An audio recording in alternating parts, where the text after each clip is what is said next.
Elijah Carter was 39 years old, 6'2", broad-shouldered, and permanently tired in the way only single fathers understood. Not dramatic tired. Not the kind people posted about online. Quiet tired. The kind that lived behind the eyes and settled into the bones after years of carrying too much alone. Every morning before sunrise, he woke in the same small apartment on the south side of Milwaukee, boiled coffee in a dented kettle, checked his son's inhaler twice, then packed Noah's lunch with careful hands that still smelled faintly of engine oil no matter how hard he scrubbed them. Noah was 8. Smart. Skinny. Obsessed with astronomy and dinosaur facts. The kind of little boy who asked questions adults weren't ready for. "Do clouds get lonely?" he had asked the week before while Elijah fixed a leaking sink. Elijah still hadn't figured out the answer. Outside their apartment window, winter pressed hard against the city. Dirty snow lined the sidewalks. Buses hissed through slush. Neon signs flickered against gray skies. Elijah worked maintenance for the Milwaukee Unified School District, mostly fixing heaters, broken pipes, damaged lockers, things people only noticed when they stopped working. It wasn't glamorous. But it was steady. And steady mattered when a child depended on you. At 6:15 that evening, fluorescent lights buzzed softly above him as he tightened the last valve beneath an elementary school boiler. His old toolbox sat open nearby, worn at the corners, stickers peeling off the metal lid. Noah's science fair drawing was taped inside it with fading blue tape. A rocket ship. Crayons. Uneven stars. To Dad. Smartest fixer in the world. Elijah glanced at it longer than usual that night. Something felt wrong. Maybe it was the weather. Maybe the silence outside. Or maybe it was the strange pressure in the air that arrives before life changes without warning. His supervisor walked past carrying paperwork. "Roads are icing over," he muttered. "You heading home?" Elijah nodded, wiping grease from his hands with an old rag. "Yeah. Noah's waiting." The man hesitated for a second. "You ever think about finding easier work?" Elijah smiled faintly. "Kids still need heat." He locked the toolbox, pulled on his weathered brown jacket, and stepped into the cold. Snow drifted sideways beneath the parking lot lights. His truck coughed twice before starting, heater rattling weakly as he drove north through the city. Soft jazz crackled through the radio. At a red light, Elijah glanced toward the passenger seat where Noah's backpack rested beside a grocery bag with canned soup and generic cereal. Real luxury looked different when you were raising a child alone. 20 minutes later, traffic slowed near Lake Shore Drive. Flashing headlights reflected across black ice. Up ahead, a sleek black SUV moved too fast around the curve near the frozen reservoir. Elijah noticed it immediately. Years of driving in harsh winters had trained his instincts. The vehicle swerved once. Corrected. Then swerved harder. "No," he murmured under his breath. The SUV slammed through the guardrail. Metal screamed against steel. For one suspended second, the entire world seemed to freeze with it. Then the vehicle disappeared over the embankment toward the icy water below. People gasped. Cars stopped. Someone screamed. But nobody moved. Elijah's truck rolled to a halt beside the road. His heartbeat slowed instead of speeding up. Strange how that happens sometimes in emergencies. His military-trained instincts, buried beneath years of school repairs and grocery budgeting, surfaced quietly beneath the panic around him. He stepped out into the wind. Snow whipped against his face. Down below, half submerged in dark freezing water, the SUV tilted sharply as one headlight flickered beneath the surface. A crowd began forming behind him. Phones came out. Voices overlapped. "Call 911. Oh my God, is someone inside?" Then Elijah heard it. A sound so small most people missed it. A child's hand slapping weakly against glass. He froze for half a breath. Then he saw her. A little girl in the back seat. Blonde curls. Tiny hands. Fear in her eyes so pure it cut through everything else. Elijah pulled off his jacket immediately. "Sir, wait," someone shouted behind him. "The ice isn't stable." But Elijah was already moving. Fast. Controlled. Silent.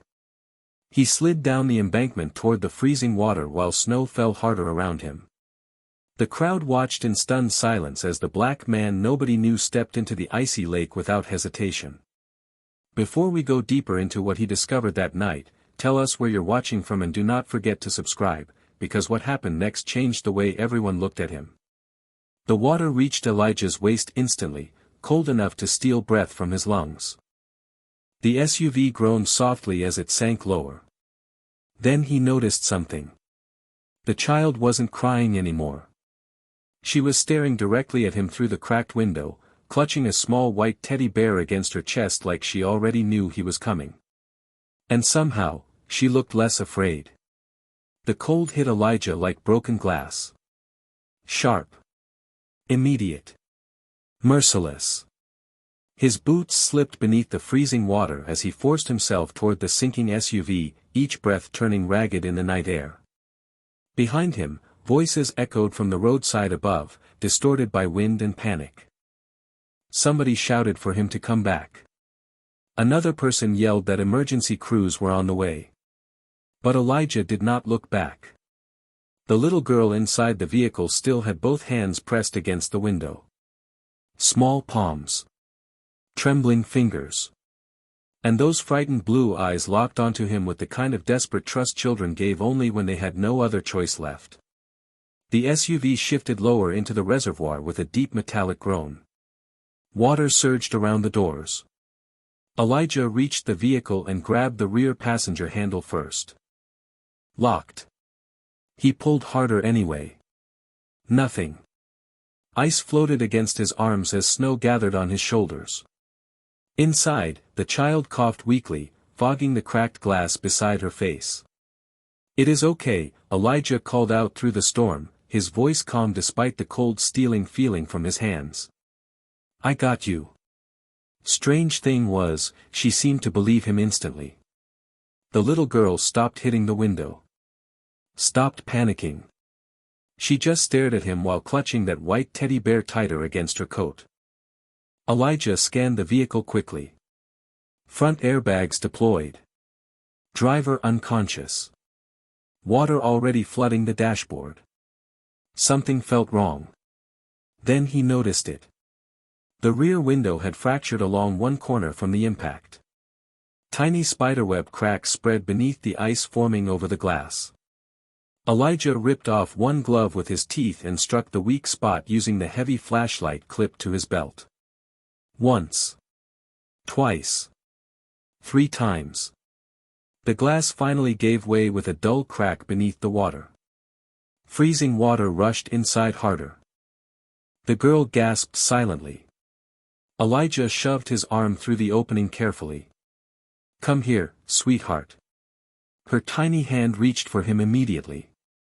No hesitation. No fear now. Just trust. Elijah pulled the remaining glass free enough to widen the opening while icy water climbed higher around his chest. His muscles screamed from the cold. Somewhere above them, red and blue emergency lights finally appeared across the snow-covered road. But it still felt impossibly far away. The child tried to squeeze through the opening, but the teddy bear snagged against the broken edge. She looked down at it with sudden panic. Real panic this time. Elijah saw it instantly. Kids held on to strange things during terrifying moments. Blankets. Toys. Tiny rituals that made fear survivable. Noah used to carry around a plastic astronaut helmet after his mother passed. Slept with it for almost a year. Elijah reached through again, slower now. "Do not let go," he said softly. "I got him too." The little girl nodded hard, tears mixing with melting snow on her cheeks. Elijah pulled both her and the soaked teddy bear through the shattered window just as the SUV tilted sharply beneath the waterline. The crowd above gasped together. Someone started clapping nervously. Someone else cried openly. But Elijah barely heard any of it. The child wrapped both freezing arms around his neck instantly. Tiny body shaking against his chest. He could feel how cold she was through her expensive winter coat. "You are safe now," he whispered. "You hear me? You are safe." She buried her face against his shoulder without speaking. Elijah carried her carefully through waist-deep freezing water toward shore while emergency responders rushed down the embankment toward them. Flashlights bounced across the snow. Radios crackled. One paramedic reached for the girl, but she held on to Elijah tighter. "Sweetheart, we need to check you," the paramedic said gently. The little girl shook her head hard against Elijah's chest. Then she whispered something so quietly almost nobody heard it over the wind. But Elijah did. "You came back for him," she murmured, holding up the soaked white teddy bear with trembling fingers. Elijah looked at the toy for half a second. "One stitched eye was missing. Old. Worn. Loved." "Of course I did," he answered softly. "Nobody gets left behind." And standing near the flashing ambulance lights above the reservoir, an older police officer suddenly froze while staring at Elijah's face like he recognized something he could not quite place. The little girl refused to release his jacket even after the paramedics wrapped her in thick thermal blankets. Her tiny fingers stayed twisted tightly in the soaked fabric near Elijah's shoulder as if letting go might somehow pull her back into the freezing dark water again. Snow drifted across the flashing emergency lights while first responders moved quickly around them. Radios crackled. Doors slammed. Someone guided Elijah toward the ambulance, but he shook his head once. "Check her first," he said quietly. His lips had started turning pale from the cold, though he barely noticed. Adrenaline still carried him forward. The paramedic kneeling beside the child offered a careful smile. "Sweetheart, can you tell me your name?" The little girl looked toward Elijah before answering. "Sophie." Her voice came out thin and shaky. "Sophie Kensington." Several people nearby exchanged quick glances at the last name. Elijah noticed it immediately, though it meant nothing to him yet. The older police officer from earlier stepped closer, studying Elijah with growing curiosity. "You military?" he asked suddenly. Elijah rubbed warmth back into his numb hands slowly. "Used to be. I figured." The officer nodded once toward the reservoir. "Most people freeze in situations like that. You did not." Elijah did not answer. He was watching the child instead. Sophie sat inside the ambulance now, wrapped in blankets with wet blonde curls pressed against her cheeks, still clutching the white teddy bear against her chest. One paramedic tried to remove the soaked toy gently, but Sophie shook her head hard. "No," her voice cracked this time. "He saved him too." The paramedic paused, confused for a second, before glancing toward Elijah standing outside in the snow. Something softened in her expression after that. Elijah looked away first. Compliments always made him uncomfortable. A younger officer approached carrying Elijah's old brown jacket. Water dripped from the sleeves onto the icy pavement. "This yours?" Elijah nodded. The officer hesitated before handing it back. "Pretty brave thing you did tonight." Elijah slipped the heavy jacket on slowly, though it was still freezing cold. "There was a child in there." He said it plainly. Like the answer should have been obvious to everyone. The younger officer looked down for a moment after that. Embarrassed maybe.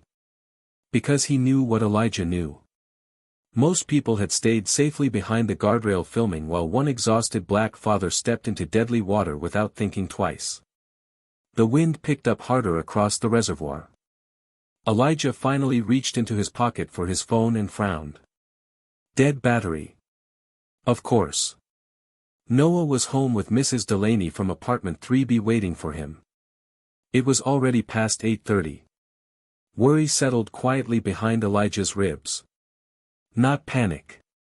Fathers like him learned long ago how to carry fear silently. One of the paramedics noticed him looking at the dead phone. "You need a ride to the hospital?" she asked. Elijah shook his head. "No. My son is waiting for me." Sophie overheard that from inside the ambulance. Her small face lifted immediately. "You have a kid?" Elijah stepped closer to the open doors carefully. "Yeah. A little boy." Sophie looked down at the teddy bear in her lap for a second before whispering, "He must really love you." The sentence landed harder than Elijah expected. Something in her tone felt lonely. Before he could answer, black SUVs suddenly pulled onto the roadside above them. Expensive. Polished. The kind of vehicles that belonged to people used to being obeyed. Men in dark coats stepped out first, scanning the area fast. Then she appeared. Tall. Elegant. White wool coat moving sharply in the wind. Blonde hair pinned neatly despite the storm. Even from a distance, Claire Kensington carried the kind of presence that changed the atmosphere around her instantly. Controlled. Wealthy. Untouchable. But the second her eyes found the ambulance, all of that polished control cracked. "Sophie." Her voice broke across the freezing air before she even reached the scene. Elijah stepped back automatically, giving space without being asked. He had no idea who she was yet. But something about the fear in that woman's face told him immediately that money had not protected her from this night. Claire Kensington moved through the emergency scene like someone trying to outrun terror itself. Snow clung to the hem of her white coat as she reached the ambulance, breath uneven, blue eyes searching desperately for her daughter. The polished composure she carried in magazine covers and boardrooms was gone now. This was only a mother. Frightened. Shaking. Human. "Sophie," she whispered as she climbed into the ambulance beside her daughter. Sophie burst into tears the second she saw her. Real tears this time. Delayed fear finally breaking loose now that she was safe. Claire wrapped both arms around her carefully, holding her so tightly it almost looked painful. "I am here," she murmured over and over against the little girl's damp hair. "I am right here." The paramedics quietly stepped back to give them space. Outside, snow continued falling beneath the red and blue emergency lights while Elijah stood alone near the reservoir edge, hands shoved into his soaked jacket pockets to stop them from shaking. The cold had finally started reaching deeper now. His jeans were stiff with freezing water. His boots felt like blocks of ice.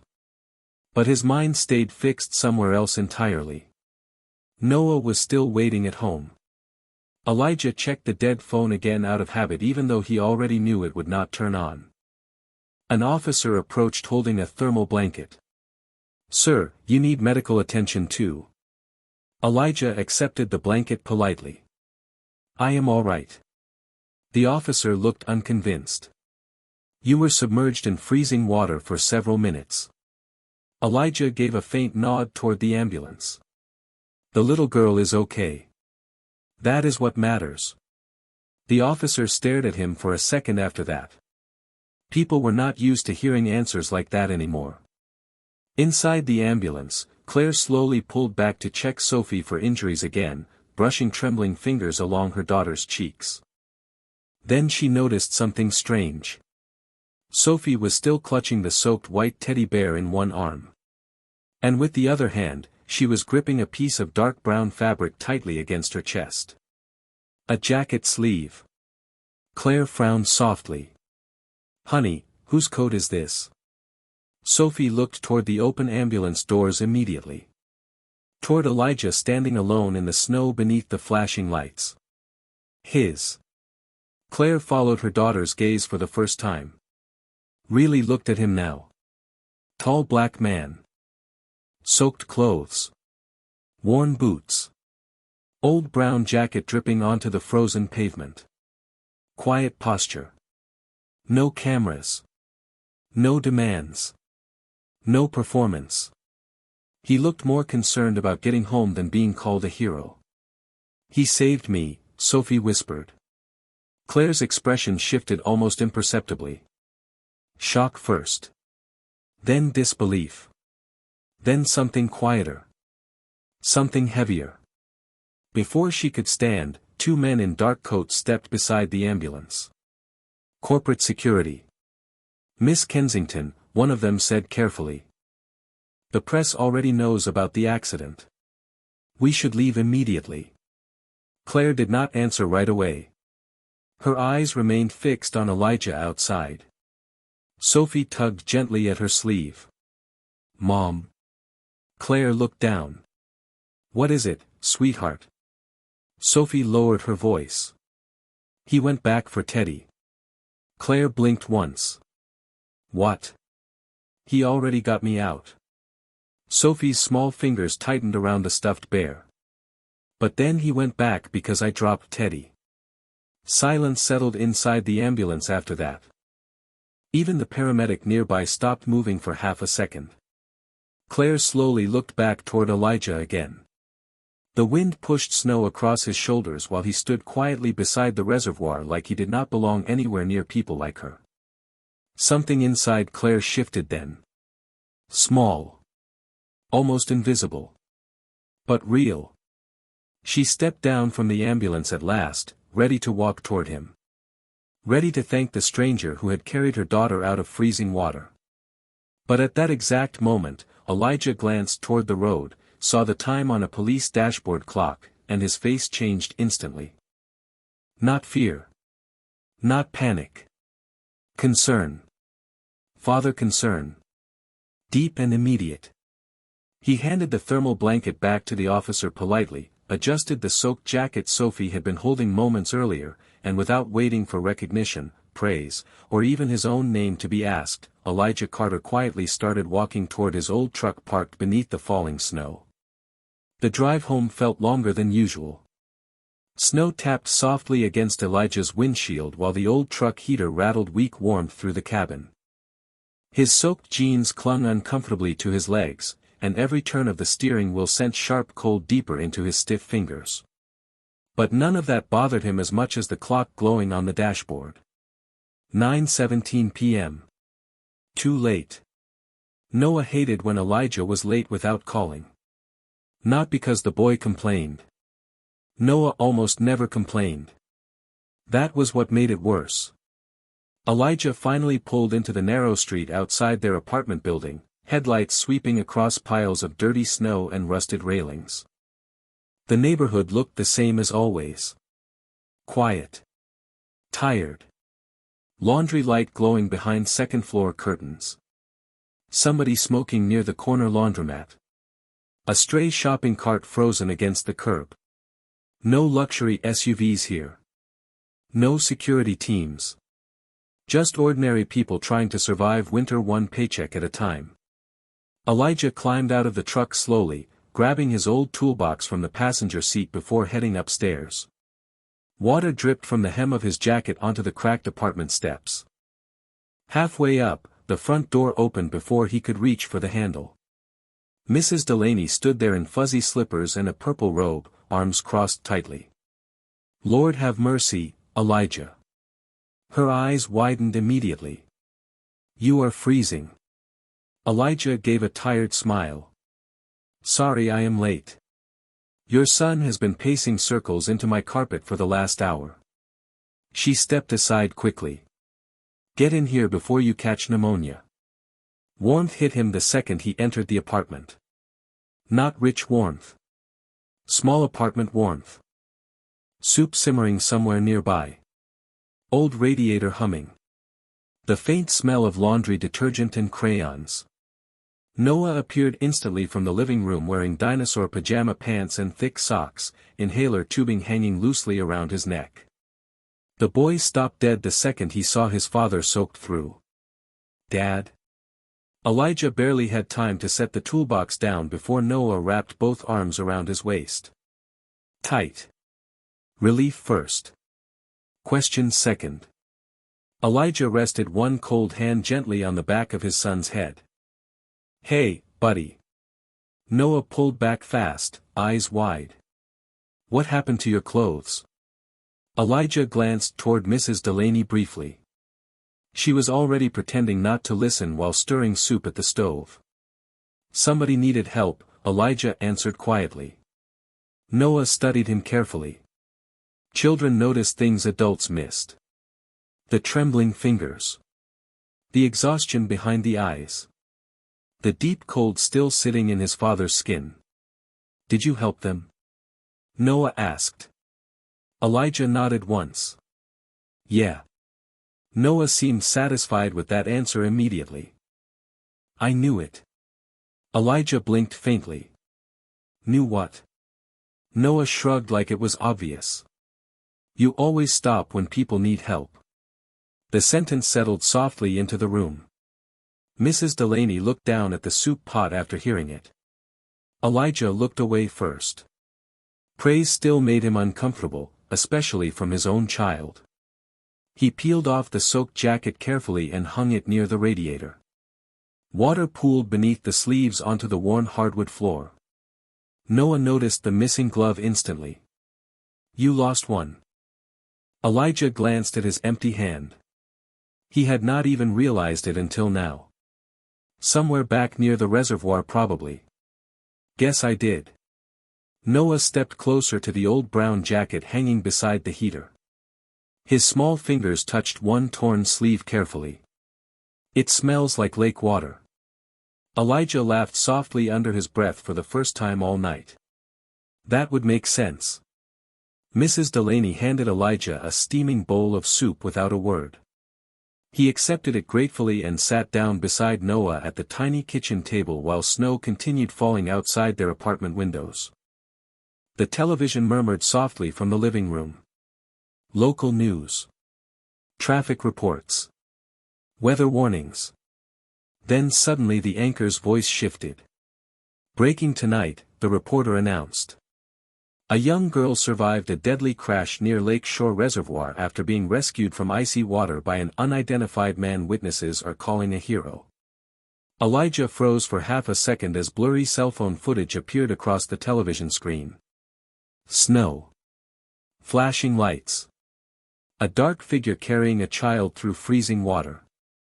Noah slowly turned toward the screen. Then toward his father. And in that quiet little kitchen, with steam rising from cheap canned soup and wet boots drying beside the radiator, Noah's eyes widened with sudden realization. The footage lasted less than 14 seconds. Grainy cell phone video shaking beneath snowfall. Flashing emergency lights reflecting off black water. A tall man carrying a little girl through the freezing reservoir while people shouted from somewhere behind the camera. The local news station replayed it 3 times before cutting back to the anchor desk. Authorities still have not identified the rescuer, the reporter continued. Witnesses say the man left before emergency crews could properly interview him. Noah stared at the television with his mouth slightly open. Then he slowly looked back at Elijah sitting at the kitchen table holding a spoonful of soup he had forgotten to eat. Dad, Elijah exhaled quietly through his nose. Yeah. Noah blinked hard. That was you. Mrs. Delaney crossed herself softly near the stove. Lord above. Elijah rubbed one hand across his face, tiredness settling deeper now that the adrenaline had faded. It is not a big deal. Noah looked genuinely offended by that answer. You jumped into freezing water. Elijah shrugged faintly. There was a little girl in there. Most people would not do that, Mrs. Delaney said carefully. Elijah lowered his eyes toward the bowl of soup in front of him. Steam curled quietly into the warm apartment air. Maybe they would, he answered. But even he did not sound convinced. Across town, the atmosphere inside St. Catherine Medical Center could not have felt more different. Bright white hallways. Polished floors. Private security standing near elevators. Expensive winter coats draped over leather chairs. Claire Kensington sat beside Sophie's hospital bed, still wearing the same white coat from the accident, though now it looked wrinkled and damp at the sleeves. Sophie slept quietly beneath warm blankets, one small hand still wrapped around the old teddy bear. Claire had not taken her eyes off her daughter for nearly an hour. Doctors had spoken. Lawyers had arrived. Executives from Kensington Holdings had called repeatedly. Claire ignored all of them. Nothing mattered except the rise and fall of Sophie's breathing. One of the nurses entered carefully carrying a tablet. "Miss Kensington." Claire finally looked up. "What is it?" "The news stations are already covering the rescue." Claire's jaw tightened slightly. "Of course they are." The nurse hesitated before turning the screen toward her. "There is footage of the man who saved your daughter." Claire took the tablet silently. The video played. Shaky. Snow-covered. Almost impossible to see clearly. But she recognized him immediately anyway. The soaked brown jacket. The calm way he carried Sophie against his chest. The fact that he never once looked toward the cameras around him. Claire replayed the clip twice without speaking. Then she noticed something most people would have missed. Right before reaching shore, the man adjusted the little girl higher against his shoulder first before steadying himself. Instinctively protecting her from the cold wind before thinking about his own balance. Such a small thing. But it unsettled her more than the rescue itself somehow. "Do we know who he is?" Claire asked quietly. The nurse shook her head. "Police said he left before giving a statement." Claire stared at the frozen image on the screen. The man's face remained partly hidden beneath snow and darkness, but there was something strangely familiar about the stillness in him. Not ambition. Not fear. Not performance. Just quiet certainty. The kind powerful people rarely encountered anymore. Sophie stirred softly in the hospital bed. "Mom." Claire immediately set the tablet down and leaned closer. "I am here, sweetheart." Sophie's sleepy eyes drifted toward the screen still glowing beside the bed. "Did they find him?" Claire brushed damp curls gently away from her daughter's forehead. "Not yet." Sophie frowned weakly. "You have to." Claire paused. "Why?" Sophie looked down at the old teddy bear tucked beneath her blanket. "Because he looked lonely." The sentence landed in the quiet hospital room with surprising weight. Claire glanced slowly back toward the paused image of the unidentified man standing in the snow. And for reasons she could not fully explain yet, she suddenly realized she did not want him disappearing back into the city like he had never mattered. The next morning, the city moved on like it always did. Snowplows scraped slush from downtown streets. Office towers filled with coffee cups and deadlines. Parents hurried children into schools beneath gray skies. Somewhere across Milwaukee, people talked briefly about the mysterious man from the reservoir before returning to their own lives. But inside Kensington Holdings, nobody had moved on at all. Claire Kensington stood silently in the executive conference room overlooking the frozen skyline, arms crossed tightly as security footage replayed across the massive wall screen again. And again. The room itself looked exactly like the kind of place Power lived in. Glass walls. Polished marble floors. Black leather chairs worth more than most people's monthly rent. Yet despite the luxuries surrounding her, Claire barely noticed any of it. Her attention stayed fixed on one grainy frame. The moment the unidentified man turned back toward the sinking SUV a second time. "Freeze it there," she said quietly. One of the security analysts paused the footage instantly. Claire stepped closer to the screen. The image quality was terrible. Snow distortion. Flashing lights. Half-obscured angles. But she could still make out the shape of him waist-deep in freezing water while the crowd stayed safely behind the barrier. "He went back after getting her out?" Claire asked. "Yes, ma'am," the analyst answered carefully. "Looks like he retrieved the stuffed animal." Silence settled heavily across the room after that.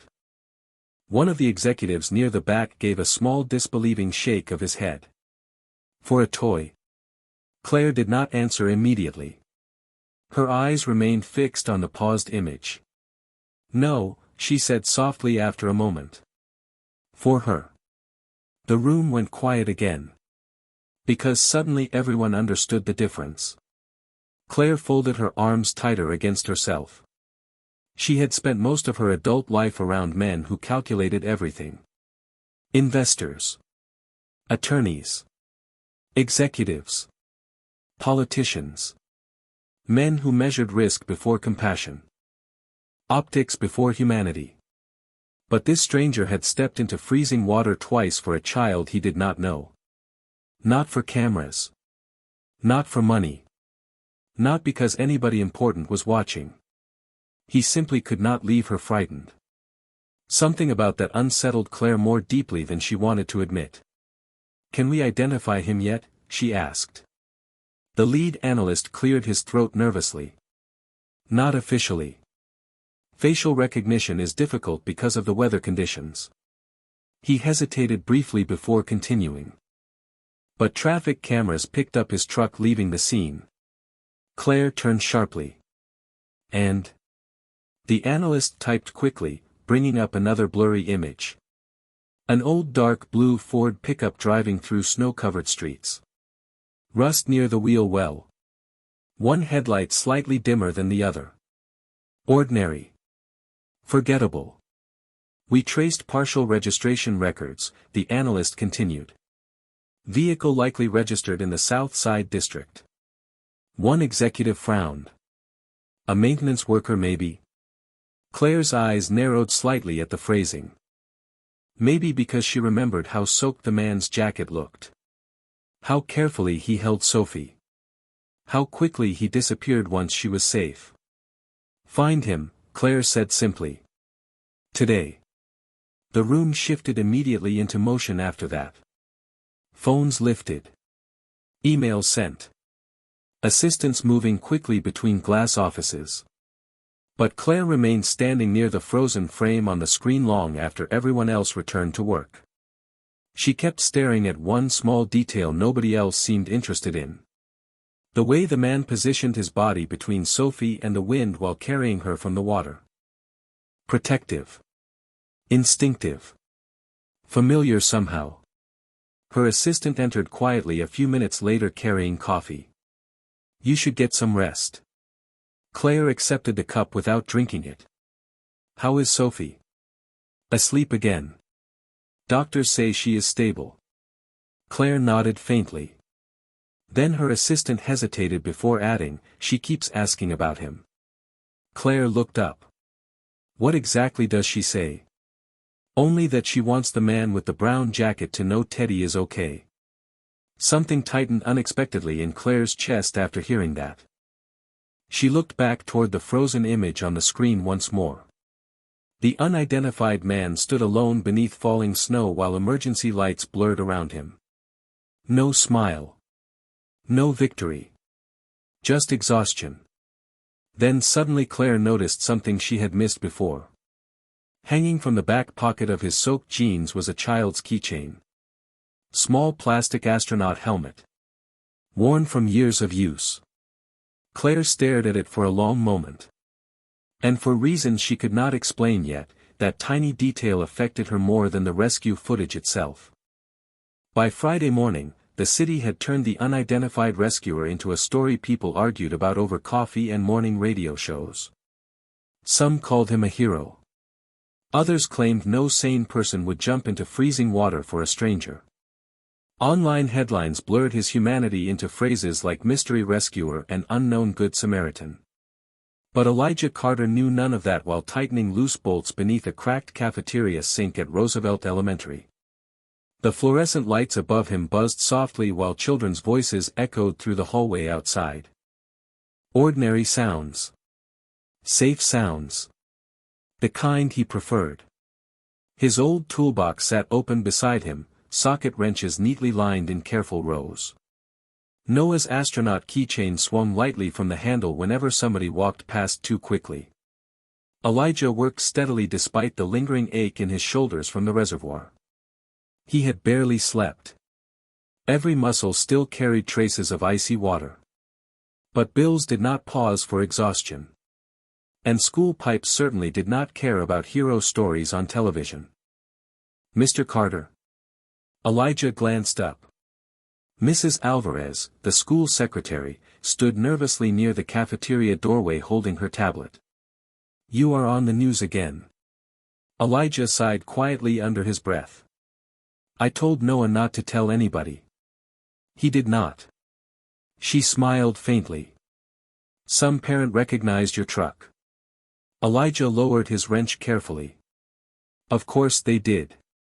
Small details always found their way back eventually." Mrs. Alvarez stepped closer. "The principal says reporters called twice this morning." "What did you tell them?" "That maintenance workers are busy people." That earned the smallest smile from Elijah all day. But before he could answer, loud laughter echoed from farther down the hallway. Two teachers walked past discussing the rescue footage. "Apparently the guy vanished right after saving her," one of them said. "Probably wants money." Elijah kept tightening the pipe without looking up. The second teacher shrugged. "Or attention." Mrs. Alvarez glanced awkwardly toward Elijah, embarrassed on their behalf. But Elijah only wiped his hands slowly with an old rag. No anger. No correction. Just quiet disappointment settling briefly behind his eyes before disappearing again. He had learned long ago that people often reshaped goodness into something they understood better. Transactions. Motives. Fame.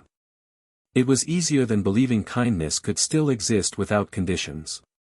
Across town, Claire Kensington sat in the back seat of a black SUV while snow drifted across downtown streets outside her tinted window.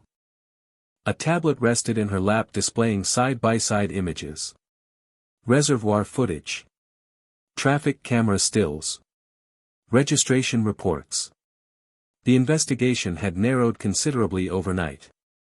"Vehicle belongs to Elijah Carter," her head of security explained from the front passenger seat. 39 years old. Maintenance technician for Milwaukee Unified School District. Former Army Corps engineer. Widowed. Claire's eyes paused on the word widowed longer than expected. Children. One son. 8 years old. Something softened almost invisibly in Claire's expression after hearing that. She looked back toward the frozen image of Elijah stepping into icy water. Of course he was a father. Somehow she had already known before anyone confirmed it. "Any criminal history?" Claire asked quietly. "None." "Debt?" "Medical bills?" "Modest income?" "No major flags." The security chief hesitated before adding, "Frankly, Miss Kensington, he seems unusually stable considering his circumstances." Claire looked out the snowy window for a long moment after that. Unusually stable. Strange phrase. As if dignity under pressure had become rare enough to sound suspicious now. Her phone buzzed softly. Sophie calling from the hospital room. Claire answered immediately. "Hi, sweetheart." Sophie's small voice came through sleepily. "Did you find him yet?" Claire glanced again at Elijah's photo on the screen. Grainy work badge picture. Calm eyes. Worn jacket collar. Nothing extraordinary at first glance. Yet somehow she could not stop looking at him. "I think we did," Claire answered softly. Sophie grew quiet for a second. Then she whispered something unexpected. "Do not scare him away." Claire frowned slightly. "Why would I scare him?" But even as she asked the question, her eyes drifted toward the reflection of her own black SUV moving through the city like a machine built from wealth and distance. And suddenly she realized Sophie might understand something about people that adults had forgotten. Saturday arrived wrapped in gray skies and freezing rain. The kind of weather that made most people stay indoors if they could afford to. Elijah Carter could not.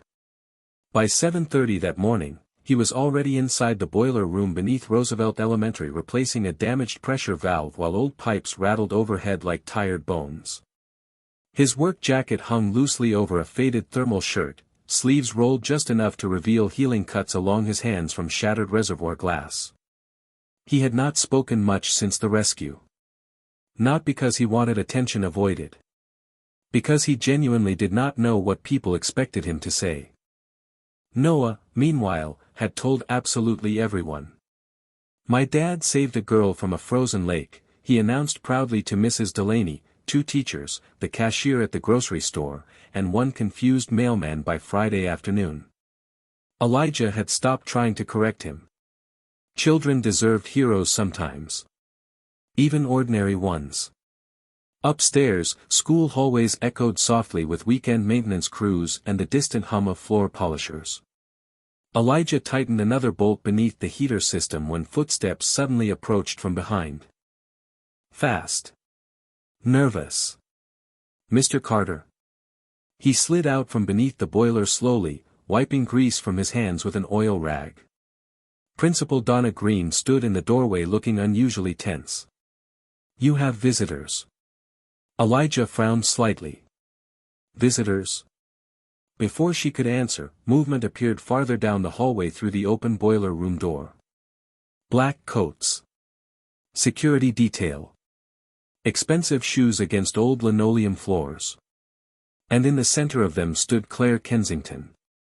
Even inside an aging public school basement hallway, she somehow carried the same impossible polish she had at the reservoir.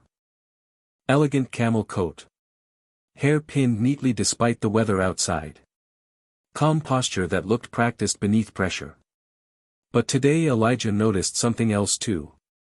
Fatigue. Real fatigue beneath her eyes. Like she had not properly slept since the accident. The hallway suddenly felt much smaller. Principal Green straightened nervously beside him. "Miss Kensington specifically requested to speak with you personally." Elijah looked past the security men first before answering. "About her daughter?" Claire stepped forward herself before anyone else could speak for her. "Yes." Her voice sounded softer now than it had at the reservoir. Less controlled somehow. Elijah nodded once politely. "How is she?" Claire paused. Maybe because that had been his first question instead of whether the girl remembered him or whether reporters were involved. "Recovering well," she answered quietly. "Because of you." Elijah lowered his eyes briefly. "Glad to hear that." Silence settled awkwardly after that. Security guards shifted subtly around them while old fluorescent lights buzzed overhead. The contrast between them could not have been sharper if someone had staged it intentionally. Billionaire CEO standing in designer heels near peeling boiler room paint while a maintenance worker wiped grease from his hands beside rusted pipes. Yet somehow Claire looked more uncomfortable than Elijah did. She studied him carefully for the first time in proper daylight. Tall. Calm. Exhausted around the eyes. His work boots still carried dried salt stains from the reservoir night. And despite everything, there was no arrogance in him. No expectation. No bitterness either. That unsettled her most. "Sophie asked about you," Claire said finally. Elijah's expression softened almost immediately at the little girl's name. "She okay emotionally?" Claire blinked faintly at the question. Again, concern before recognition. "She sleeps with your jacket beside her hospital bed." Elijah looked genuinely surprised by that. "My jacket?" Claire nodded lightly. "She says it makes her feel safe." Something shifted quietly across Elijah's face after hearing those words. Not pride. Something sadder. Gentler. He glanced toward the old astronaut keychain hanging from his toolbox handle as if thinking about Noah for a second. Claire noticed the gesture immediately. "Your son likes space." Elijah looked back at her, slightly caught off guard. "Yeah." Claire gave the smallest nod toward the keychain. Sophie noticed it too. The hallway grew quiet again. One of the security men checked his watch impatiently. Somewhere upstairs, children laughed faintly in the gymnasium. Normal life continuing above all this tension. Then Claire reached slowly into her coat pocket and pulled out something carefully wrapped in tissue paper. Elijah recognized it instantly before she even unfolded the cloth. His missing glove. Still damp around the fingertips from frozen reservoir water. Sophie made them search for this, Claire said softly. She said the man who saved her should not have to be cold because of her. Elijah stared at the glove for one long silent moment.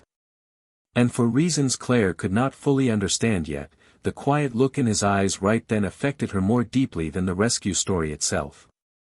Elijah took the glove carefully, almost like it was something fragile instead of worn winter fabric stiff from dried lake water. His rough fingers brushed across the damp fingertips while the boiler room hummed softly around them. For a second, neither he nor Claire spoke. The silence between them did not feel awkward anymore. Just unfamiliar. "Tell Sophie thank you," Elijah said quietly at last. Claire studied him closely while he folded the glove and slipped it into his jacket pocket with surprising care. Most people in her world moved quickly through moments like this. Quick gratitude. Quick transaction. Quick exit. But Elijah handled small kindnesses like they mattered. That stayed with her. One of the security men stepped forward carrying a dark leather envelope. "Miss Kensington." Claire glanced toward him briefly, then accepted the envelope without expression. Elijah noticed the movement immediately. His posture changed almost invisibly after that. Not defensive exactly. Just guarded. Claire opened the envelope slowly and removed a check already signed across the bottom. Large number. More money than most people in that school basement probably made in years. "Mr. Carter," she began carefully, "there is no amount that properly repays what you did for my daughter." Elijah already knew where this was going. Claire stepped closer, extending the check toward him with practiced composure. "But I would like to help you and your son however I can." Elijah looked at the check briefly but did not reach for it. His eyes moved instead toward the peeling boiler pipes overhead before settling calmly back on Claire. "You do not owe me anything." The security team exchanged subtle looks behind her. They clearly were not used to hearing that response either. Claire lowered the check slightly. "You risked your life." Elijah shrugged faintly. "A little girl was scared. You could have died." His expression stayed calm. "She could have too." The answer landed harder than Claire expected. Because he said it so simply. No dramatics. No self-praise. Just truth. She looked down at the untouched check in her hand for a moment. Most people would have taken this. Elijah gave the smallest tired smile. Most people probably have more sense than me. One of the security men chuckled awkwardly at that, but Claire did not smile. She kept watching Elijah instead. Trying to understand how somebody carrying medical debt, worn boots, and a maintenance paycheck could stand in front of a fortune without even blinking. "At least let me pay for any hospital bills from the rescue," Claire insisted softly. Elijah shook his head once. "I am all right. Your hands are still healing." Elijah glanced down briefly at the fading cuts across his knuckles. "Comes with the job." Claire noticed something then. He kept redirecting every conversation away from himself.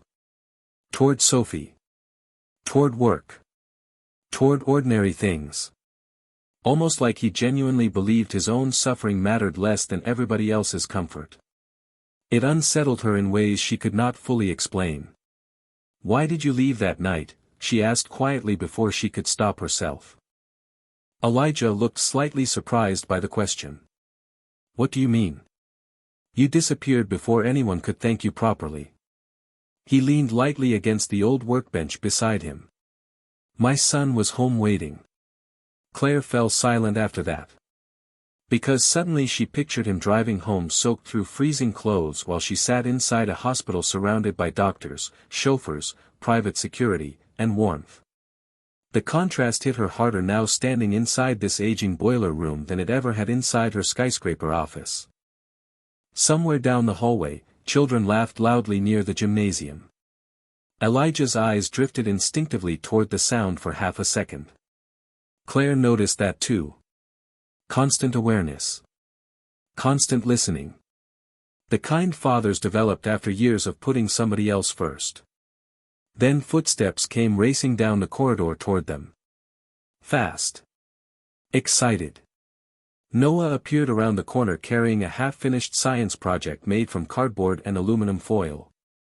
He stopped dead the second he saw the security team. Then his eyes landed on Claire Kensington standing beside his father. "Whoa," he whispered. Elijah straightened immediately. "Hey, buddy." Noah looked between them carefully before stepping closer. "Dad, is this the little girl's mom from the news?" Claire could not help it. She smiled faintly for the first time all morning. But Noah barely noticed. Because his attention had already shifted somewhere else entirely. His eyes locked onto the white teddy bear sitting inside Claire's open handbag beside the untouched check. And suddenly the little boy's expression changed with startled recognition. Noah stepped closer to Claire's handbag slowly, cardboard science project still tucked beneath one arm. The little white teddy bear rested beside the untouched check, one stitched eye slightly crooked from years of being loved too hard. Noah stared at it for several quiet seconds before looking up at Claire with genuine surprise. "That bear was in the water with my dad." The boiler room fell strangely silent after that. Claire glanced down at the teddy bear instinctively. "You recognize it?" Noah nodded immediately. "Yeah. Dad dried it in the truck heater while we drove home." Elijah rubbed the back of his neck faintly, clearly uncomfortable becoming the center of the conversation again. "Buddy," but Noah kept talking with the fearless honesty children carried naturally. He kept checking if the stuffing was ruined. Claire looked slowly toward Elijah. "You did?" Elijah shrugged lightly. "Your daughter looked worried about it." Claire stared at him for a second too long. Because she suddenly realized something else. Somewhere between nearly freezing in the reservoir and driving home soaked through winter traffic, this man had still thought about a little girl's stuffed animal. Not headlines. Not recognition. A toy. Noah carefully set his science project on top of the workbench before stepping even closer to Claire. "Is she okay now?" he asked softly. Claire's expression gentled almost immediately around the boy. "She is getting better." Noah looked relieved. "Good." Then his eyes drifted back toward the bear again. "She must really love him." Claire smiled faintly. "Very much." Noah nodded knowingly. "Dad says people hold on to things when they are scared." Elijah closed his eyes briefly after hearing that. Not embarrassed. Just caught off guard hearing his own words reflected back through his son. Claire noticed the reaction instantly. Something in her chest tightened unexpectedly again. The security team nearby had gone completely quiet now, almost forgotten against the boiler room walls. Because the atmosphere had changed without anyone planning it. Less like a formal thank you meeting. More like something personal beginning quietly beneath the surface. Noah finally looked directly at Claire again. "My dad gets scared too sometimes." Elijah blinked. "Noah." But the boy continued innocently. "Especially when I get asthma attacks." Claire's eyes shifted back toward Elijah automatically. For the first time since meeting him, she saw exhaustion more clearly now. Not temporary tiredness. Long-term weight. The kind carried by people who never allowed themselves to fall apart because somebody else depended on them staying steady. Noah pointed toward the astronaut keychain hanging from the toolbox. "That was my hospital toy." Claire glanced at the worn little plastic helmet swinging gently beneath the fluorescent lights. Suddenly the keychain in the security footage made sense in a way that hit much harder now. Elijah had carried that piece of his son with him into freezing water. Claire looked back at Elijah quietly. You kept it all these years? Elijah's voice softened almost imperceptibly. He was really sick when he was little. Noah grinned proudly. But now I only need my inhaler sometimes. Claire smiled at him despite herself. Genuine this time. Noah noticed immediately. Children always noticed real smiles. You look different when you smile, he said matter-of-factly. One of the security guards coughed awkwardly into his fist. Claire actually laughed softly under her breath before she could stop herself. The sound surprised everyone in the room. Including her. Elijah looked at her then. Really looked at her for the first time beyond expensive coats and security details. And for one brief quiet second, neither of them seemed entirely sure what to do with the strange warmth settling unexpectedly into the cold boiler room air. Then a sharp cough interrupted the moment. Noah bent forward slightly, reaching instinctively toward the inhaler hanging around his neck. Elijah moved immediately. Calm. Efficient. One hand steadying Noah's shoulder while the other helped position the inhaler spacer without a trace of panic. Slow breath, buddy. Noah nodded, breathing carefully while Elijah stayed crouched beside him, patient and completely focused. Claire watched the entire thing silently. The gentleness. The practiced calm. The way Elijah never once looked embarrassed caring for his son in front of strangers. And suddenly the billionaire CEO standing in $1,000 heels beside rusted school pipes felt something she had not expected to feel inside this building at all. Not admiration exactly. Something deeper. Safer. Because for the first time in days, watching Elijah Carter kneel beside his son beneath flickering fluorescent lights, Claire Kensington no longer felt afraid. Noah's breathing steadied again after a few quiet moments. Elijah remained crouched beside him until the little boy gave a small nod to show he was okay. Only then did Elijah relax his shoulders slightly. It was such a small interaction. Brief. Ordinary. Yet Claire could not stop watching it. The care in his movements felt practiced from years of repetition. No frustration. No embarrassment. Just patience wrapped in quiet instinct. Noah leaned against his father lightly. I am okay now. Elijah brushed one hand gently across the back of his son's head. I know. Claire looked away for a second after hearing that. Something about the calm certainty in Elijah's voice stirred an ache she had spent years ignoring. One of the security men finally stepped forward again, clearly trying to recover the original purpose of the meeting. Miss Kensington, your next call starts in 15 minutes. Claire barely acknowledged him. Her attention remained fixed on Elijah helping Noah gather the scattered pieces of his cardboard science project from the boiler room floor. The little aluminum foil planets had rolled beneath old pipes during the coughing spell. Elijah picked up each one carefully like they mattered. Because to Noah, they did. Claire realized then that she had spent years around people who protected investments, reputations, schedules, and appearances. Elijah protected feelings. Tiny fragile feelings most adults overlooked. What is the project about? Claire asked quietly. Noah brightened immediately. Europa. The moon. Noah nodded enthusiastically.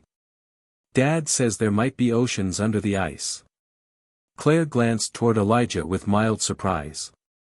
Elijah shrugged faintly. He likes space. You know astronomy? She asked. Enough to help with fourth-grade homework. The answer made her smile again despite herself. Another small thing. Another quiet detail refusing to fit the assumptions she usually made about people in worn work boots and boiler rooms. Noah carefully held up one silver-painted cardboard planet. Dad says even cold places can still hold life. Elijah gave him a look somewhere between amusement and warning. Buddy. But Noah only grinned. Claire looked between them slowly. Then toward the old astronaut keychain swinging gently from the toolbox again. The entire room suddenly felt filled with pieces of Elijah Carter nobody would notice at first glance. The maintenance worker people overlooked. The exhausted father carrying inhalers and lunchboxes. The man who stepped into freezing water without hesitation. And beneath all of it, somebody unexpectedly thoughtful. Somebody who paid attention. Her phone buzzed again in her coat pocket. Another executive call. Another crisis waiting somewhere inside a skyscraper office downtown. Claire silenced it without checking the screen. Elijah noticed. You should probably take that. It can wait. The answer surprised both of them a little. Claire looked down briefly afterward, almost aware she had revealed more than intended. Elijah studied her quietly then. Not the billionaire. Not the polished public image. Just the woman standing in expensive heels beside old boiler pipes looking more tired than powerful. You do not have to keep thanking me, he said softly.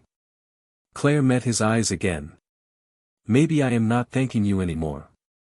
The sentence lingered between them before either fully understood it. Noah broke the silence first. Can Sophie see my project sometime?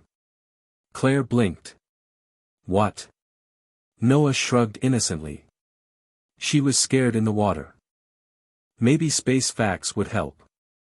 Elijah let out the quietest laugh under his breath while Claire stared at the little boy in genuine disbelief for a second. Then something in her expression softened completely. I think she would like that very much. Noah smiled proudly. Dad says people feel less scared when they are not alone. Claire looked slowly toward Elijah again after hearing those words. This time he did not look away first. The boiler room suddenly felt warmer than before despite the cold concrete walls around them. Then Principal Green appeared near the doorway holding a clipboard nervously. Mr. Carter, she said carefully, there is somebody upstairs asking for an interview about the rescue. Elijah's expression changed instantly. Not excitement. Exhaustion. He closed the toolbox with a soft metallic click and stood up fully beside Noah. Tell them no. Principal Green hesitated. They said they are offering compensation. Elijah pulled on his worn jacket slowly. Still no. Claire watched him carefully while the principal walked away. No performance. No hesitation. Just quiet refusal. And standing there beneath flickering fluorescent lights, Claire Kensington realized something she had not felt in years. Relief. Because for the first time in a very long time, she had finally met someone who could not be bought. Snow began falling again just after sunset. Soft this time. Quiet enough to make the city feel slower beneath the streetlights. Elijah stood outside Roosevelt Elementary locking the maintenance entrance while Noah waited nearby bundled inside his oversized winter coat, boots crunching lightly against fresh snow. The school behind them glowed warm through long hallway windows. Another ordinary day ending. At least that was what Elijah hoped for. He adjusted the strap of his worn toolbox over one shoulder while Noah kept talking excitedly about Europa and hidden oceans beneath ice. Scientists think there might be fish there someday, Noah announced confidently. Elijah smiled faintly. Pretty sure that is not how science works, buddy. You do not know that. Elijah laughed softly under his breath. The sound disappeared into the cold evening air almost immediately. Then headlights swept slowly across the parking lot. A black SUV rolled carefully toward the curb before stopping near them. Noah recognized it first. It is them. Elijah's posture straightened subtly as Claire Kensington stepped out beside the falling snow. No security team this time. No executives. Just Claire in a dark wool coat holding Sophie's hand carefully while the little girl carried the white teddy bear tucked against her chest. Sophie spotted Elijah instantly. Her face lit up so quickly it startled even Claire. You came, Noah whispered excitedly toward Sophie as the children approached each other through the snow. Sophie nodded seriously. Mom said I needed fresh air. Claire gave Elijah a look somewhere between apology and amusement. Apparently I was also informed there would be space science involved. Noah grinned immediately and launched into an explanation about frozen moons before either adult could answer. Sophie listened closely beside him, clutching Teddy with one mittened hand while snowflakes settled gently into her blonde curls. Elijah watched the children quietly for a moment. They looked strangely natural together beneath the school lights. Two kids talking about planets like the reservoir night had happened years ago instead of days. She has been asking to see him again every morning, Claire admitted softly beside him. Elijah glanced toward Sophie. She seems stronger. She is sleeping now. Claire paused briefly. First time in weeks without nightmares. The words settled heavily between them. Elijah lowered his eyes toward the snowy pavement for a second. Kids just need to feel safe. Claire looked at him then with an expression far quieter than admiration now. And somehow you always know how to do that. Elijah did not answer right away. Snow drifted slowly across his shoulders while the children laughed nearby over something involving alien fish and astronauts. Finally he shrugged lightly. Maybe because I know what fear feels like too. Claire studied his face carefully after hearing that. The exhaustion still lived there. So did old grief. But none of it had hardened him. That was the part she still could not fully understand. Most people became colder after carrying pain for too long. Elijah somehow became gentler. Sophie suddenly ran back toward them through the snow, holding the teddy bear tightly. "Mom," she said breathlessly, "can Mr. Elijah come see my room at the hospital sometime?" Claire blinked once, clearly caught off guard by the directness. Elijah crouched slightly to Sophie's height before answering. "Only if your mom says that is okay." Sophie turned immediately toward Claire with hopeful eyes. Claire looked from her daughter to Elijah standing beneath the falling snow in his worn jacket and salt-stained boots. Nothing about him fit into the world she came from. Yet somehow, for the first time in years, standing beside him did not feel exhausting. It felt calm. Safe even. Claire exhaled slowly into the cold air before finally nodding. "I think that can be arranged."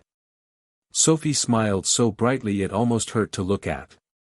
Noah immediately started talking about bringing his science project too. The children walked ahead together toward the parking lot lights while Claire and Elijah followed more slowly behind them. Neither adult spoke for several quiet seconds. They just watched the children laughing in the snow. Then Claire glanced sideways at Elijah and said softly, "The city keeps calling you a hero." Elijah looked toward Noah instead of her. "Kids do not need heroes," he answered quietly. "They just need somebody who stays." Claire felt something shift inside her then. Deep enough that it frightened her a little. Because standing there beneath soft winter snow beside a tired black single father with grease still trapped beneath his fingernails, Claire Kensington realized she had spent most of her life surrounded by powerful people.